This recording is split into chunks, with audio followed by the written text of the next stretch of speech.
tayo po lahat ay Pilipinas.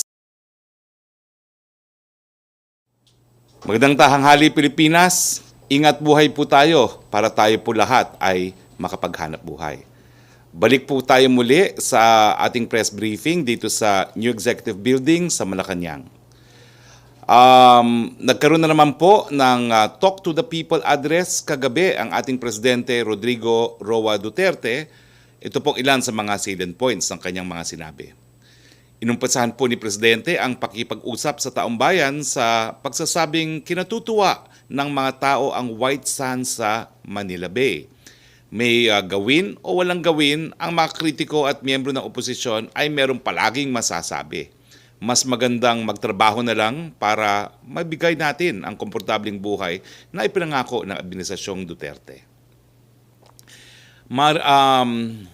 Mariing sinabi rin ni Presidente na nais niyang makat ang delay at mapabilis ang mga kaso sa mga na may kaugnayan sa PhilHealth. No?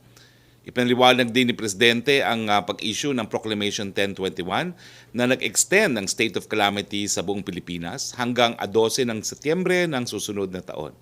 Ayon kay Presidente, mabibigyan ang pambansang pamahalaan at mga lokal na pamahalaan ang oras para magamit ang kanilang resources para labanan ang pandemya. Inanunsyo rin kagabi ni Presidente ang pag-aalis ng ban on healthcare workers na may perfected and signed contracts as of August 31, 2020. Makakapagtrabaho na po itong mga health professionals na ito sa ibang mga bansa. Sabay nito ay umipila ang Pangulo sa mga health workers na maglingkod sa mamamayang Pilipino. Pumunta po tayo saglit sa sinabi ni Vice President Leni Robredo na may 200,000 trabaho ang nawawala dahil sa EU sanction. Mukhang nagpapakalat po ng hindi naman pong tamang mga balita ang ating Vice Presidente at ang kanyang mga kaalyado. Naisulat na po ito, meaning hindi na po itong bago itong mga sasabihin ko. Unang-una, hindi ang European Union or EU ang nagbanta ng trade sanctions. Ilang miyembro lang po ng European Parliament ang nag-issue ng resolution ukol dito. Ang European Parliament po ay isa lang sa institusyon ng European Union, ngunit ang institusyon na nagpapatakbo ng European Union ay ang European Commission. Tanging ang European Commission lang po ang may kapangyarihan na mag-withdraw ng GSP preference at sa ngayon po wala pa naman pong bansa na winidraw nila ang GSP preference. Bukod pa po rito, isa na naman po itong kasinungalingan ng mga kalaban ni Presidente at ng Administrasyong Duterte. COVID-19 updates naman po tayo. No? Ito po ang global update ayon sa John Hopkins. Mahigit 31 milyon na po or 31,196,543 ang kaso ng COVID-19 sa buong mundo. Merong mahigit na 900,000 or 962,793 ang binawian ng buhay dahil dito. Nangunguna pa rin po ang Estados Unidos, 6,833,722 cases. Ang mga namatay po ay 199,812. Pumapangalawa ang India, 5,487,580 cases. Ang mga namatay po ay 87,882. Pangatlo po ang Brazil, 4,544,629. Ang mga namatay po ay 136,895. Pang-apat po ang Russia, 1,105,048. 19,420 po ang namatay. Ang Peru po ay 768,895 cases, 31,369 po ang mga namatay. Sa Pilipinas po, meron po tayong mga kababayan na na-test na sa pamamagitan po ng PCR na 3,191,229. Ito po'y ginawa sa 99 licensed RTPCR laboratories at 30 licensed gene expert laboratories. Sa lahat po ng mga COVID cases sa Pilipinas, ang aktibong numero po natin ay 54,958. At dito po sa mga aktibong kaso, ang asymptomatic po ay 8.9%, ang mild po ay 86.6%, ang severe ay 1.4% lamang at ang critical ay 3.1%. Dumadami po ang recoveries natin, 230,233. Ang mga namatay, gaya ng sinabi ko po, ay 4,999. Pagdating po sa ating critical care capacity, meron pa po tayong 52% available nationwide na mga ICU beds, 56% available na mga isolation beds, 54% available ward beds, at 74% available na mga ventilators. Moderate risk lang po tayo pagdating sa critical care capacity. Okay, dito po nagtatapos ang ating presentasyon. Pumunta na po tayo kaagad sa bago po tayo magpunta po sa open forum natin. Nagpapasalamat po kami kay Presidential Advisor for Entrepreneurship Joey Concepcion, ang Chief Implementer ng Project ARC, at kay Congresswoman Janet Loreto Garin.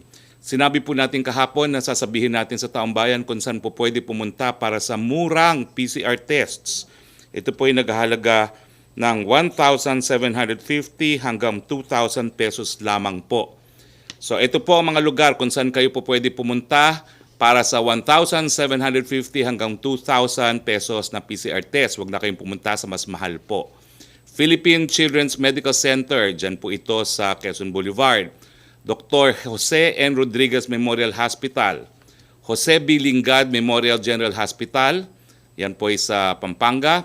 Perpetual Health College Center sa Las Piñas, National Kidney and Transplant Institute, dyan po yan sa East Avenue. At maraming salamat po, Dr. Licuete, dahil palagi niyo po kaming binibigyan ng PCR tests. Lung Center of the Philippines, dyan din po yan sa East Avenue. Western Visayas Medical Center sa Iloilo po. Vicente Soto Memorial Hospital sa Cebu. University of Cebu Medical Center sa Cebu. Eastern Visayas Regional Medical Center sa Tacloban, Baguio General Hospital po, Zamboanga City Medical Center, St. Paul's Hospital Tacloban, Teresita Halandoni Provincial General Hospital sa Negros Occidental, at Cebu Molecular Laboratory. Sa mga lugar pong ito, dahil donated ang mga makina at ang mga test kits, 1,750 hanggang 2,000 pesos lang po ang babayaran. At kapag pinatupad na po natin ang pooled testing, bababa pa po ito sa 550 pesos hanggang 1,000 pesos. Maraming salamat po sa Project ARC. So ulitin ko po, sa Metro Manila, Philippine Children's Medical Center, Dr. Jose N. Rodriguez Memorial Hospital, Perpetual Health Medical Center, National Kidney and Transplant Institute, at Lung Center of the Philippines. Doon na po tayo magpa-PCR test. Huwag na kayong pumunta sa mga mahal na PCR test facilities. Okay, pumunta na po tayo sa ating open forum.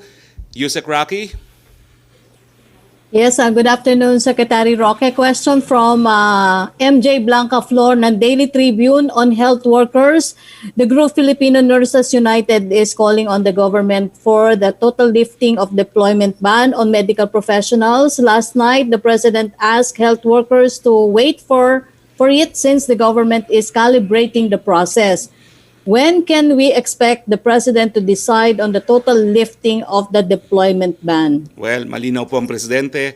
Habang meron po tayong state of calamity dahil sa COVID-19, mahihirapan pong i-lift yung ban na yan. At habang ang mga nurses po ay papunta sa mga bansa na mas maraming kaso kaysa sa Pilipinas, pangangalagaan pa rin po ng Presidente ang kalusugan ng ating mga frontliners. Second question po ni MJ, Deputy Speaker Paulo Duterte has filed a bill that seeks to increase the salary of nurses in the private sector to make it at par with their counterparts in public hospital. Is the President inclined to certify it as urgent? Hindi ko po sigurado kung masacertify as urgent yan, pero siyempre, suportado ng Presidente ang kanyang anak. At tama naman po yung bill, no? Dahil kinakailangan naman talagang itahas ang sahod ng mga nurses sa pangpribadong hospital, ipantay man lang sa mga sweldo ng nurses sa mga pampublikong hospital. Maraming salamat, Deputy Speaker Duterte. Vice President Leni Robredo said that there is more to fighting the COVID-19 crisis than just wearing face masks, waiting for vaccines, and spraying pesticides throughout the country. How will the palace respond to this? Tama po sinabi niya. Kasi bukod po doon sa mga sinabi ni Presidente, tayo na po ang pinakamataas na testing rate, pero baliwala po kay Vice President yan.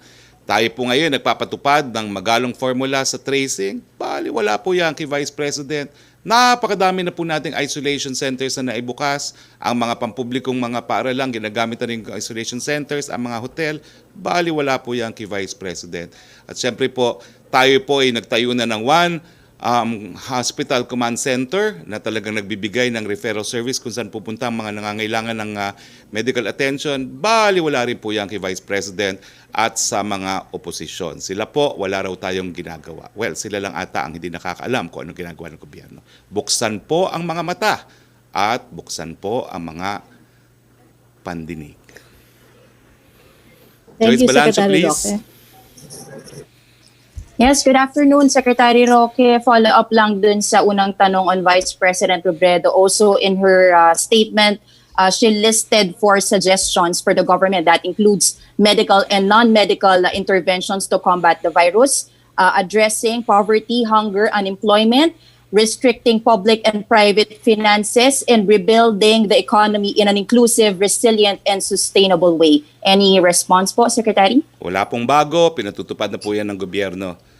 Again, buksan po ang mata, buksan ang mga pandinig nang hindi po inuulit ang pinatutupad na ng gobyerno.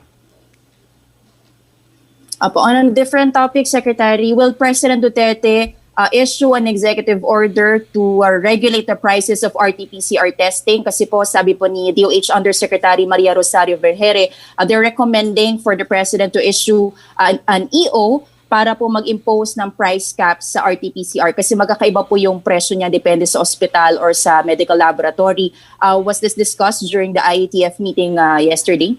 Well, ang Presidente po ay nag-issue ng executive order imposing price caps on medicines, so I don't think it is impossible for him to issue this executive order. Pero ang panawagan po natin, napakadaming laboratories, gobyerno po ang nag-donate o kaya pribadong sektor ang nag-donate ng makina at mga test kits. Ibaba nyo po ang mga presyo. Alam ko po may mga nagnanais sa inyo, bagamat non-profit kayo, na kumita. Wag naman po. Ibigay na po natin sa taong bayan yung benepisyo pagka kayo po ay nakatanggap ng libreng makina galing sa gobyerno o sa pribadong sektor o mga libreng mga testing kits.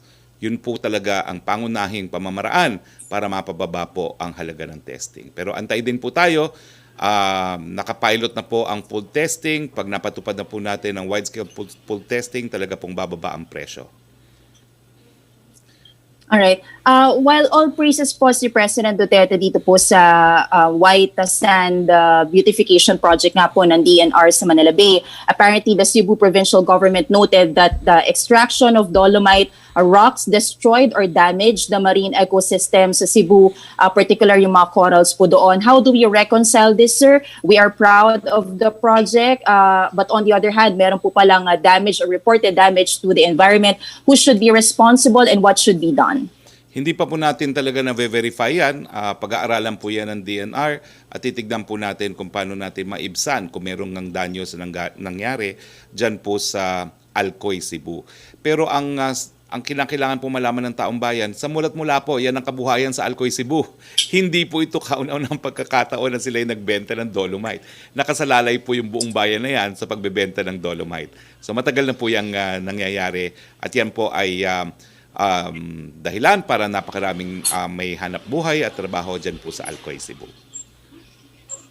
Last na lang po for me, Secretary, Deputy Speaker and Camarines Sur Representative El Rey Villafuerte said that supermajority of congressmen want House Speaker Alan Peter Cayetano to extend in his term. Alam ko po you already mentioned that Malacanang will respect whatever is the decision of lawmakers when it comes to House speakership. Pero personally, kay Pangulong Duterte, is he okay if lawmakers will no longer push through with agreed term sharing because it was the President himself who brokered that deal? Sasama po ba ang loob niya kung hindi ito susundin or kung ito ang sentimiento ng supermajority ng Kamara ay hahayaan na lang po niya?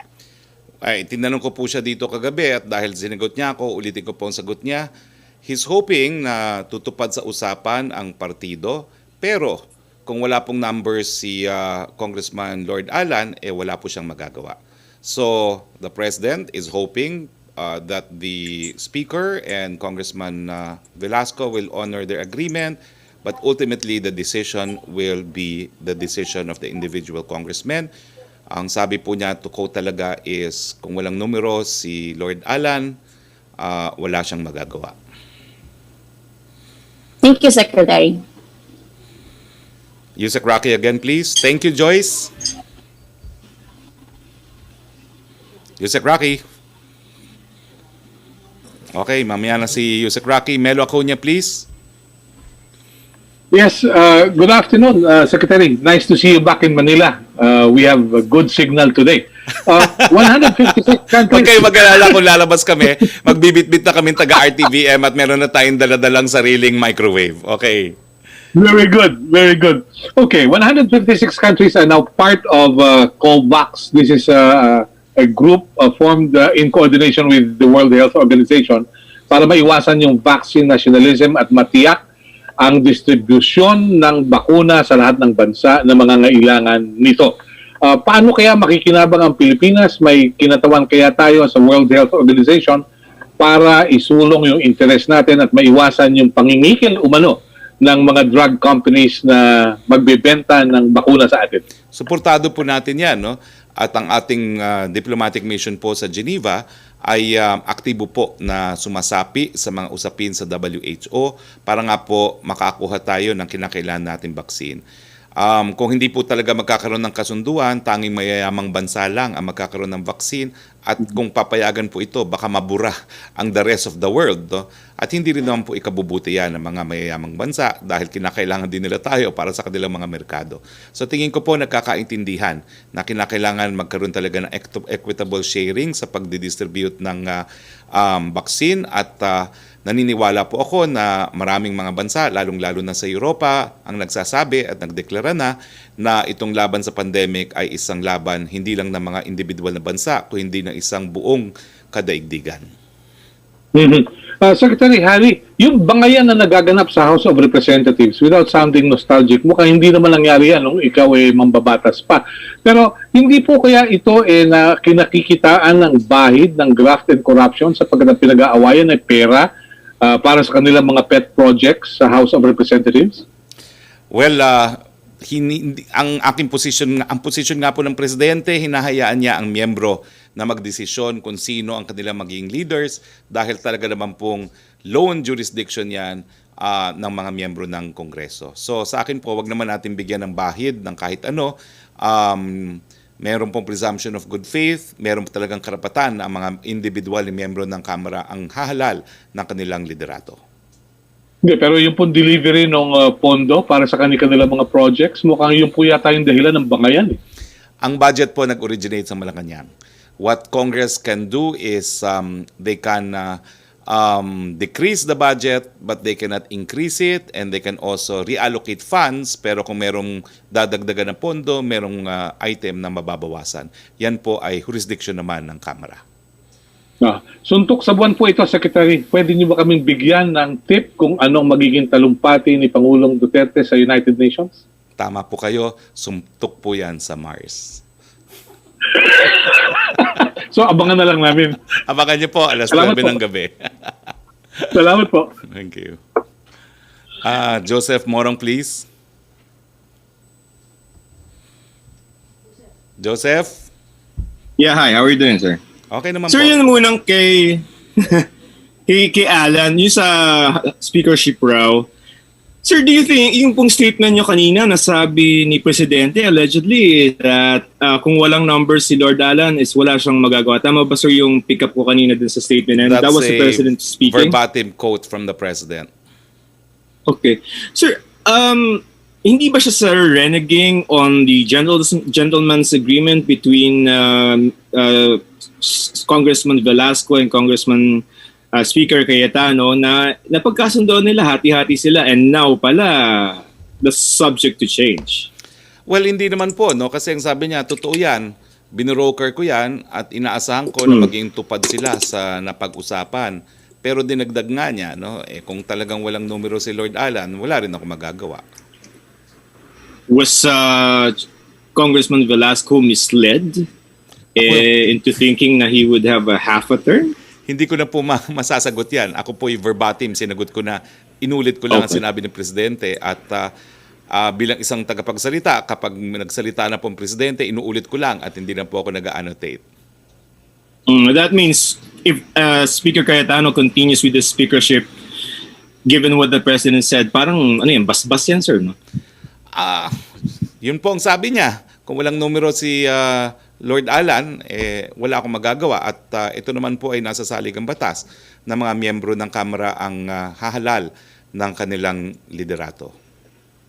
So yung kay Vice President Robredo, context yun yung sinabi niya kagabi. What do you say though to those who say no na waiting for a vaccine exactly doesn't sound like a plan?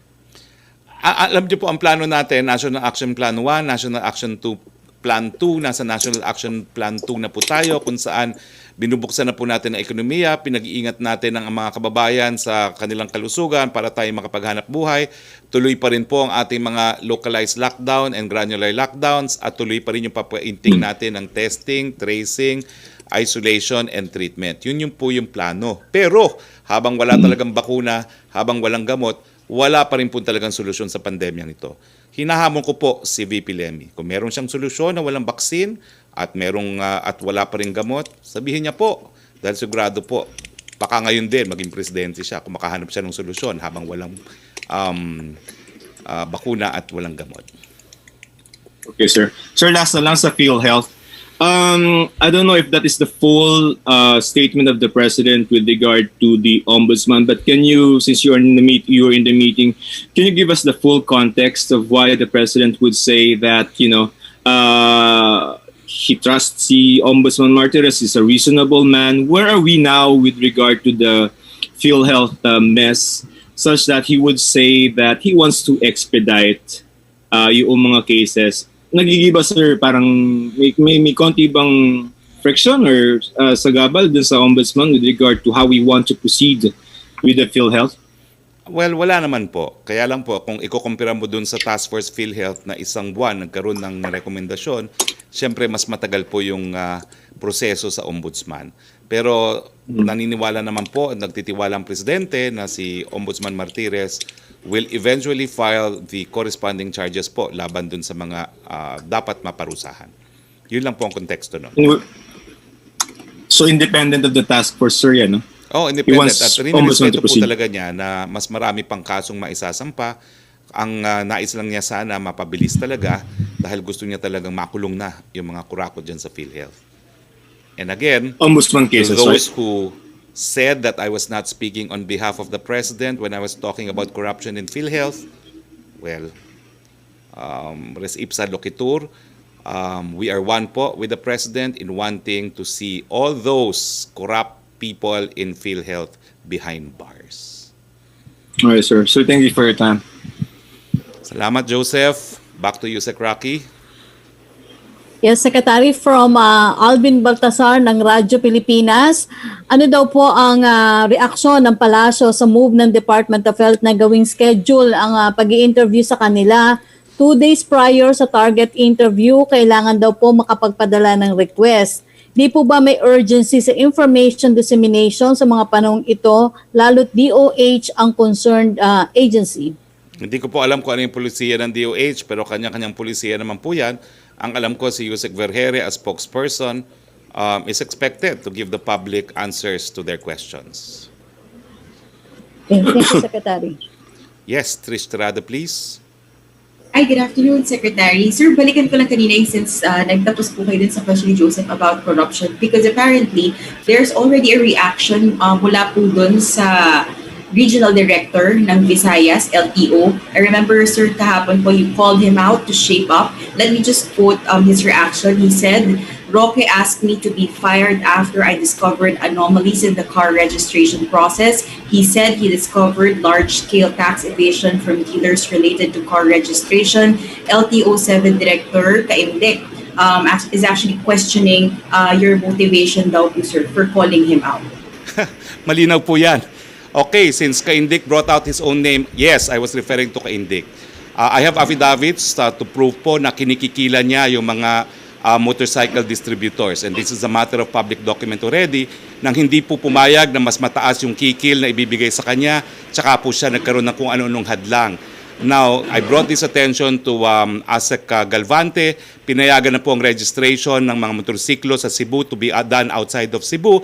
At lahat po halos ng mga dealers ng motorsiklo nagpaparegister na outside of Cebu. So that's on the basis po of affidavits, and since he's the one who spoke up, yan po ang katotohanan.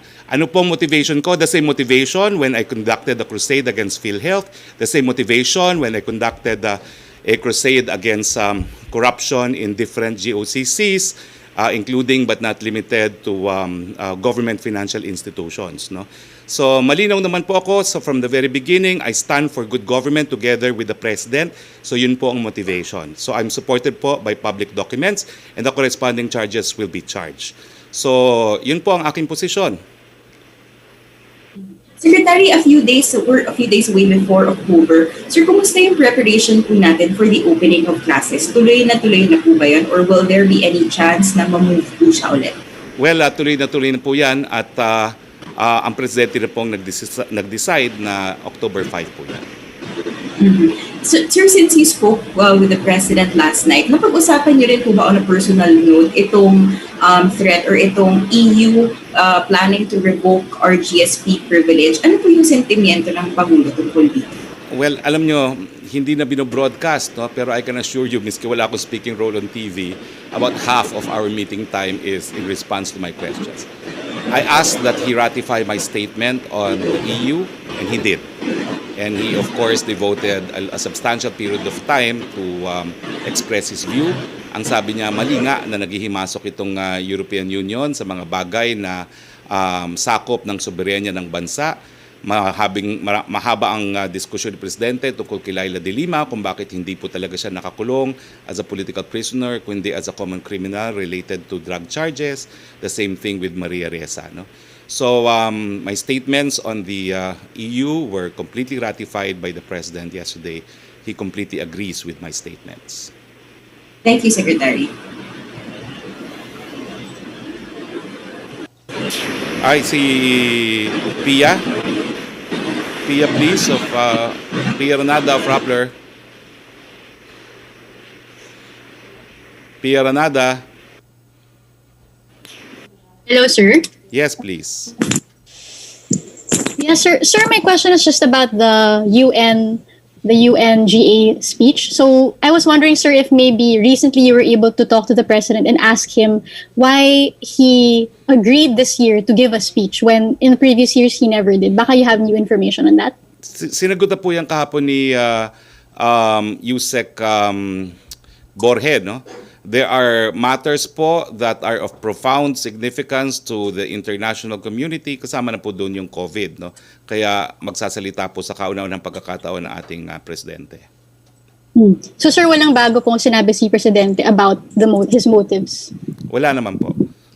Ang Okay, sir. ang diskusyon kahapon ay tungkol sa EU, tungkol sa EU, sa ano pa yung sinabi ko kanina?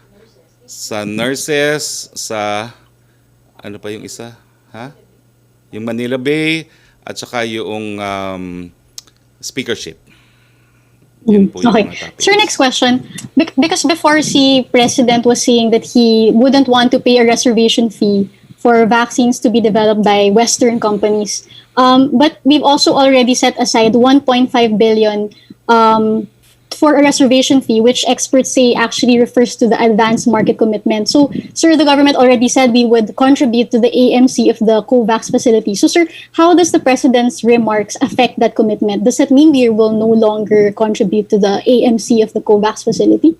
No, we will cooperate po in connection with all multilateral efforts to ensure equitable sharing of a vaccine if developed. No?